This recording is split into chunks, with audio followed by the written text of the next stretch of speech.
आप सभी का स्वागत करते हैं भोजपुरी इंटरटेनमेंट के यूट्यूब चैनल पर। आ गए एक बार फिर बहुत ही बवाल और धमाकेदार अपडेट को लेकर। जो अपडेट है वह भोजपुरी के power star mister Pawan Singh ji का एक फिल्म पावर स्टार फिल्म का एक गाने के भी टीज़र को रिलीज़ कर दिया गया है। जैसा कि आप लोग स्क्रीन पर देख पा रहे होंगे, जिस गाने का नाम है दिल लेके भाग जीबे। इस गाने के टीज़र को आज सुबह ही रिलीज़ किया गया है टाइम्स म्यूजिक भोजपुरी के ऑफिशियल यूट्यूब चैनल पर। और इस गाने में आप सबको नज़र आ जाएंगे भैया पावर स्टार पवन सिंह जी, और उनका साथ दिया है आस्था सिंह जी ने। वहीं पर गाने को गाया है mister power star Pawan Singh ji ने और शिवानी सिंह जी ने।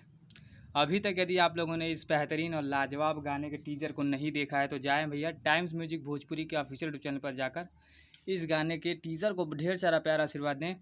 और इस गाने के भैया फुल सॉन्ग को कल सुबह रिलीज़ किया जाएगा टाइम्स म्यूजिक भोजपुरी के ऑफिशियल यूट्यूब चैनल पर। आप सब जाकर इस चैनल को ढेर सारा प्यार आशीर्वाद दें और भोजपुरी से जुड़ी खबरों को पाने के लिए भोजपुरी इंटरटेनमेंट चैनल को सब्सक्राइब करना बिल्कुल ना भूलें और बेल आइकन को जरूर दबाएं ताकि हमारे चैनल पर जो भी वीडियो अपलोड हो उसका नोटिफिकेशन सबसे पहले आप तक पहुंचे।